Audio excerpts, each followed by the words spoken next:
दोस्तों, आज की इस वीडियो में आप लोगों के लिए मैं कुछ बहुत ही इंपॉर्टेंट फ्रेजेस लाया हूँ जिनकी हेल्प से आप अपनी इंग्लिश कॉन्वर्सेशन को काफी इम्प्रेसिव और अट्रैक्टिव बना सकते हैं और इनके यूज से आपका कॉन्फिडेंस लेवल भी काफी इंक्रीज होगा।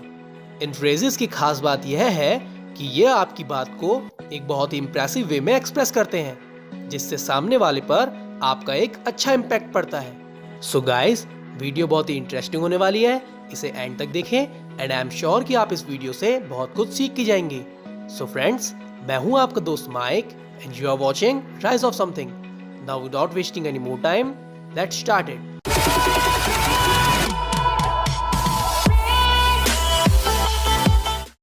So guys, the first one is every now and again, which means बीच बीच में आना। आइए एग्जाम्पल देखते हैं। She comes to see me every now and again. वह मुझे देखने के लिए बीच बीच में आती रहती है। She comes to see me every now and again. Next one is see eye to eye, which means पूरी तरह से सहमत होना। आइए एग्जाम्पल देखते हैं। I don't see eye to eye with my sister. मैं कभी अपनी बहन से पूरी तरह से सहमत नहीं होता। I don't see eye to eye with my sister. Next is pick and choose, which means ध्यान से चुनना। आइए एग्जाम्पल देखते हैं।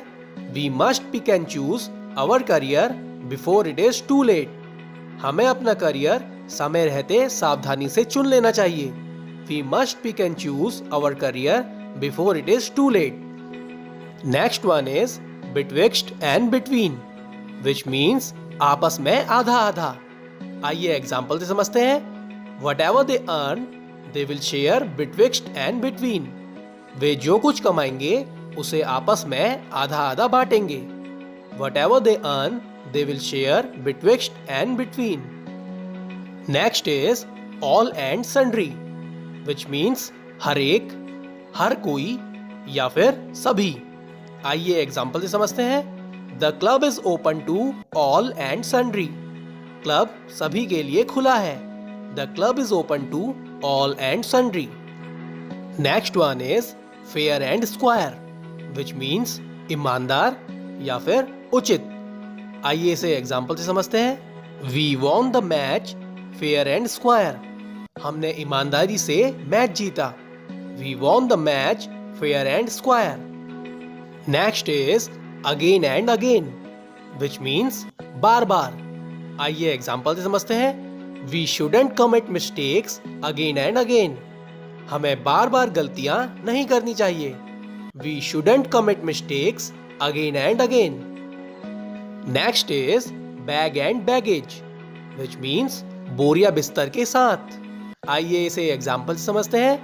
The British left India in 1947 bag and baggage.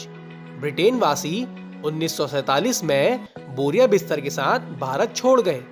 The British left India in 1947 bag and baggage. Next one is back and belly, which means कपड़ा और रोटी। आइए example देखते हैं। The days have gone when the problems of a laborer concerned only back and belly. वे दिन चले गए जब मजदूरों की समस्या केवल कपड़ा और रोटी की थी। The days have gone when the problems of a laborer concerned only back and belly. Next is goody goody, which means ऊपर से अच्छे दिखाई देने वाले लोग। आइए एग्जाम्पल देखते हैं। The world is full of goody goody people, but hardly a good man.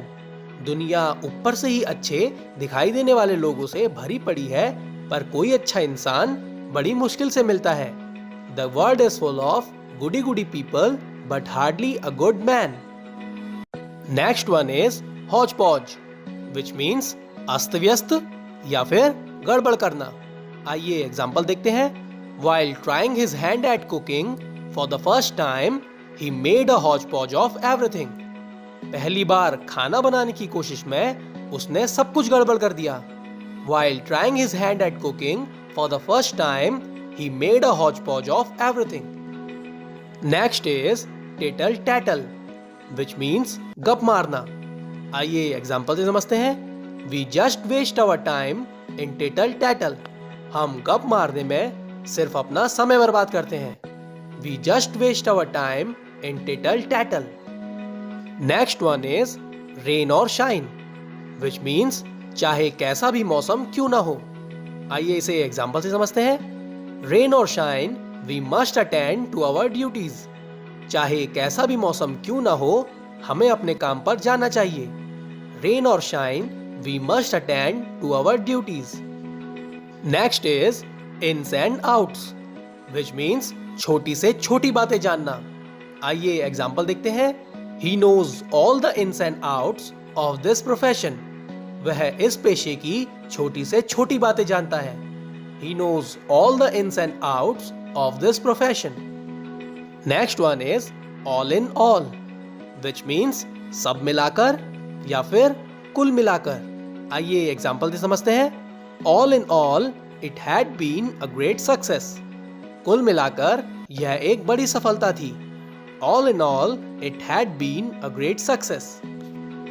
Next is bread and butter, which means रोजी रोटी. आइए एग्जाम्पल से समझते हैं. One should be satisfied if one gets bread and butter these days. इन दिनों अगर कोई रोजी रोटी कमा लेता है तो उसे संतुष्ट रहना चाहिए. One should be satisfied if one gets bread and butter these days. Next one is face to face, which means आमने सामने. आइए एग्जाम्पल से समझते हैं. The two rival politicians were brought face to face in a TV interview. एक TV interview में दो विरोधी नेताओं को आमने सामने लाया गया था.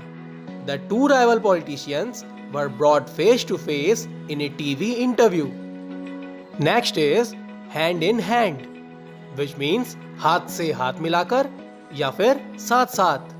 आइए एग्जाम्पल देखते हैं. The children are walking down the street hand in hand. बच्चे हाथ से हाथ मिलाकर नीचे सड़क पर चल रहे हैं. The children are walking down the street hand in hand. Next is ups and downs, which means उतार चढ़ाव. आइए इसे एग्जाम्पल से समझते हैं. We had a lot of ups and downs in our marriage. हमारी शादी में कई उतार चढ़ाव आए. We had a lot of ups and downs in our marriage. Next one is give and take, which means आदान प्रदान या फिर लेन देन. आइए इसे एग्जाम्पल से समझते हैं. It's always give and take in life. जिंदगी में हमेशा लेन देन चलता रहता है. It's always give and take in life.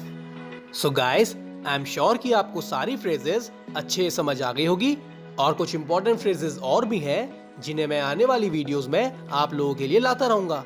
So guys, अगर आपको वीडियो पसंद आई है तो इसे लाइक करें और अगर आप चैनल पर नए हैं तो चैनल को सब्सक्राइब करें और नोटिफिकेशन बेल ऑन कर लें. Thank you very much.